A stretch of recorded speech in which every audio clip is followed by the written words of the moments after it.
Où sont donc passés les 212 millions de dollars du FONAREV?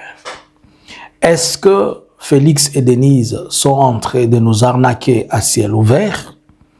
Le couple présidentiel de la République démocratique du Congo se sont permis de prendre notre argent et en faire ce qu'ils veulent, ou nous les avons juste autorisés de nous prendre encore pour des stupides, comme ça a été le cas de la taxe RAM. Nous sommes devant un scandale financier, un blanchiment d'argent, un détournement à ciel ouvert. Je vous préviens que nous allons avoir plusieurs séries de cette histoire sur le FONAREV et on va vous amener tout ce dont vous avez comme besoin de preuves pour vous permettre de bien comprendre qu'il ne s'agit pas des allégations, mais ce sont des faits. Nous allons être lents, mais explicites. Et à chaque instant et à chaque partie, nous nous permettrons d'être courts pour mieux vous faire comprendre. Bonjour, bonsoir. Nous, c'est Analysons Congo. Nous sommes une chaîne d'analyse des questions liées à la situation politique, économique de la RDC et surtout des questions liées à tout ce qui a trait à l'Afrique centrale et la RDC. Abonnez-vous, likez, partagez. Nous sommes aujourd'hui le 24 septembre 2025. Alors, nous sommes en train de nous poser une question. Si vous me donnez 2 cas de likes sur TikTok, sur YouTube, et vous me donnez 20 cas de likes sur TikTok, ça serait bon. Suivez-nous aussi sur Facebook. D'emblée, nous voulons un peu comprendre c'est quoi le FONAREV et qu'est-ce que nous sommes en train de dire. Le FONAREV, cela veut dire le Fonds national pour la réparation des victimes de crimes contre la paix et la sécurité. Le FONAREV, cela veut dire Fonds national de réparation des victimes de violences sexuelles liées aux conflits et des crimes contre la paix et la sécurité de l'humanité. Alors, cette institution, qui est une institution étatique, nous pouvons l'appeler une institution étatique, qui est liée directement dans son ministère de tutelle, c'est le ministre de la Justice, a été créée en 2022 sur ordonnance présidentielle. Et pour son bon fonctionnement, il avait été décidé à l'époque que cette institution devrait s'autofinancer, devait être financée par les redevances de ce qui découle du carré minier, c'est-à-dire le minerai. Et pour ce faire, on avait établi à 2,5 la redevance minière, qui devrait être, c'est-à-dire chaque mois, lorsqu'on vend le minerai, on sort un montant qui va aller au FONAREV. Et le FONAREV, il a comme objectif de pouvoir assister les femmes et les hommes victimes de diverses violations du genre VOIL sur la question de genre et la question de quoi? De la femme dans les zones à conflit. Alors, ainsi donc, un bureau a été mis en place, mais quand vous regardez la composition de ce bureau, vous allez comprendre que tout le monde est lié à 2 personnes, à Denise et à Félix. Nous en parlerons, mais là nous sommes en train de parler d'un autre épisode. Alors, il s'est passé une chose, c'est que depuis 2024, janvier 2024, au mois de juin 2025, la FONAREV a pu encaisser au travers ses redevances. Ce ne sont pas les redevances de FONAREV, mais les redevances minières qui automatiquement, c'est-à-dire chaque fois que l'on achète, on vend le minerai et le redevance qui sortent, automatiquement, on envoie dans des comptes bancaires 2,5% pour cela. Ainsi donc, pour une période de 18 mois, soit de janvier 2024 juin 2025, la FONAREV a fait 212 millions de dollars américains. Mais sur les 212 millions de dollars américains, seuls 5% semblent être utilisés, mais aussi très mal utilisés. Et les 5% qui représentent quelque chose comme 5 millions de dollars, on les retrouve justifiés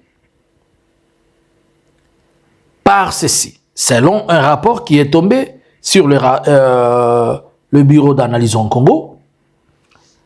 Les 5% qui pratiquement on parle, on nous dit qu'ils ont été utilisés, ils ont été utilisés pour, on a construit quelques 2 ou 3 forages dans les sites Kivu. Au surcroît de tout, on est parti dire qu'ils sont partis au chevet des personnes qui sont dans les besoins. Il y a construction de 3 forages, un espace mémorable à Kisangani, ainsi que le renouvellement d'une école dans le Nord Kivu. Et si vous regardez les choses par lesquelles on est en train de faire, ça ne correspond pas à ce qui a été demandé, selon ce qui est écrit. Mais alors, il se pose un autre problème. Pour justifier toujours les fonds, ils vont dire que, pour justifier les 5%, donc ils sont en train de vous parler des 5 millions, je n'ai pas encore touché à la chose. Ils ont dit qu'ils ont pris 115 victimes, ils ont pris en charge 115 victimes qui ont été prises en force, et ils ont pu enterrer 60, ils ont aidé à l'enterrement de 60 personnes, des histoires qui sont un peu floues, selon les rapports. Est-ce que ce que je viens de dire là peut facilement nous prendre 5 millions de dollars? Je ne sais pas. Alors, la FONAREV, au courant de cette année, elle va prendre 15 millions de dollars, elle va l'envoyer ou donner à FDNT, la fondation Denis Nyakeru, de fondation Denis Nyakeru, Tshisekedi qui est devenu l'ONA. Et pourquoi on va leur donner les 15 millions? C'est pour que ces derniers aillent assister les réfugiés déplacés qui sont au Burundi. Bonne ou mauvaise chose? Je peux dire, c'est une mauvaise chose. À la fois aussi, c'est une bonne chose. Bonne chose pourquoi? Ils sont partis assister les déplacés. Mais ce qui est mauvais, c'est que la FONAREV n'a pas pour vocation, l'argent de la FONAREV, elle a pour vocation d'aller vers les victimes de ces cas que nous sommes en train de parler, de gens Oyo, Bazouakanamakasi. Mais ici, il va assister les réfugiés. Combien de réfugiés? On est en train de dire à Bujumbura, il y avait 18 000 réfugiés. Et maintenant, la fondation de Denis Nyakeru va prendre l'argent des victimes et il va directement envoyer ça pour assister les gens au Burundi. Peut-être pour vous démontrer ce que je suis en train de dire. Vous allez voir un texte avec moi. Il n'est pas visible, mais je vais vous la laisser quand même, ce texte. Vous allez voir ce texte ici. C'est la fondation Denis Nyakeru qui est en train de stipuler comment ils ont pu utiliser cet argent. Ça, c'est la fondation Lona. Ils sont en train de stipuler comment ils ont utilisé les 15 millions de dollars. Jusque-là, on ne nous dit pas où sont partis les 212 millions de dollars. Et ils prennent maintenant 15 millions, ils envoient ça au Burundi pour aller, là nous sommes au mois d'avril de cette année, pour aller justifier ou aller assister les victimes ou les déplacés. Sur les déplacés, il y a un chiffre de, selon leur tweet, ils parlent de 17 853 000 Congolais qui sont au Burundi, qui sont partis assister. Mais comme ils ne peuvent pas les assister directement, ils ont pris l'argent, ils ont remis au HCR et ils ont parlé de 15 millions de dollars qu'ils ont remis à HCR. Mais maintenant, chez HCR, ils n'ont pas remis des cash, mais ils ont remis le bien valant 15 millions de dollars. Maintenant, je vais vous citer le bien qui vaut 15 millions de dollars qu'on a amené là-bas. Ce n'est pas moi, c'est eux-mêmes. Premièrement, Ils ont acheté de farine de maïs, soit une quantité de 330 tonnes, pour une valeur de 225 $, qui donne la totalité de 75 250. 2. Les haricots 100 tonnes pour 1500, et le total ça donne 150 000. Le sucre pour 75 tonnes qui font unitairement, le prix unitaire est de 1780 la tonne. La totalité, ça fait 133 500 $. Le soja, 40 tonnes pour une valeur de 1000 $ la tonne, qui donne le total de 40 000 $.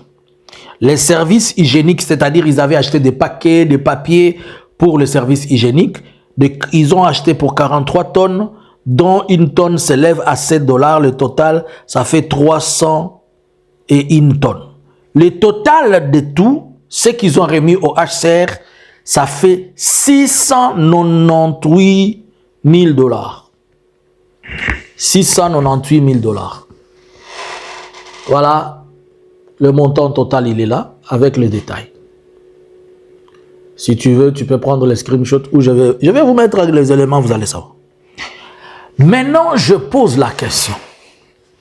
Vous nous dites que vous avez pris 15 millions de dollars pour assister les déplacés de Bujumbura.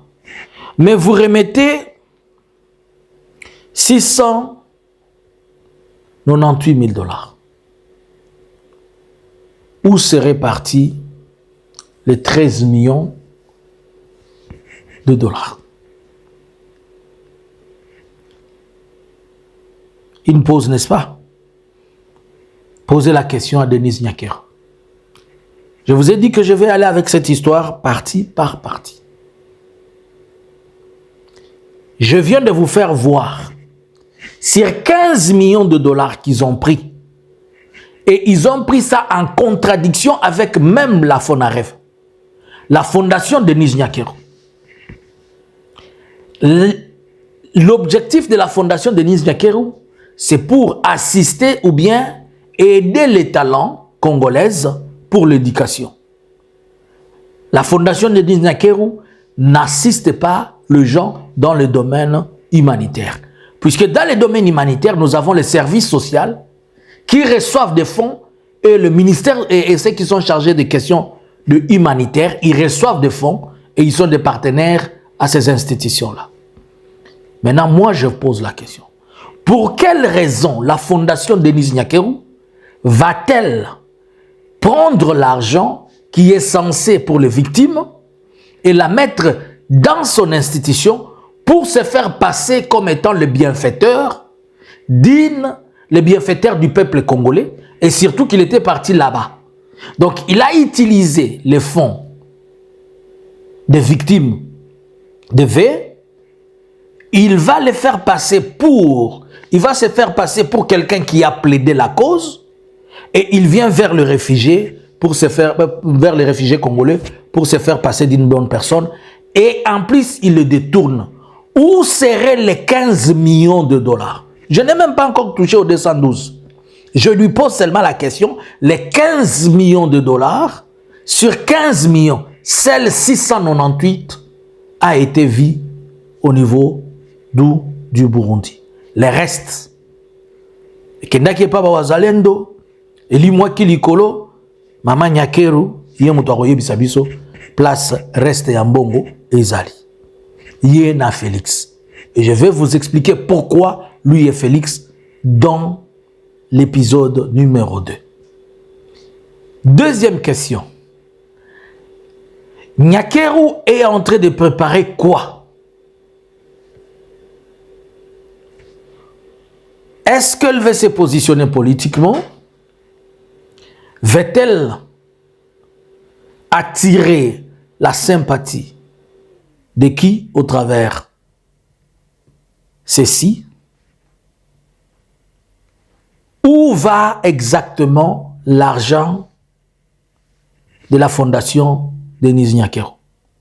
Puisque maintenant, on prend l'argent de Fonarev, on le met dans la fondation Denis Nyakero, et Denis Nyakero, qui change d'objectif, il devient automatiquement dans l'humanitaire, dans les cas spécifiques, pour détourner. Est-ce que tout ça, c'est pour créer une bonne machine de détournement? Ou bien, c'est pour faire quoi? Je sais que vous allez vous poser des questions, mais vous nous avez dit qu'il est en train de détourner. Je ne suis qu'en train de vous introduire. Je vais vous amener. Et vous allez comprendre dans la deuxième partie. Maintenant, je vous posez à Maman Denise la question. Où sont les 15 millions de dollars de Fonarev? Bonjour, bonsoir. Likez, partagez et laissez-nous de bons commentaires. Merci. Analysins Congo subscribers.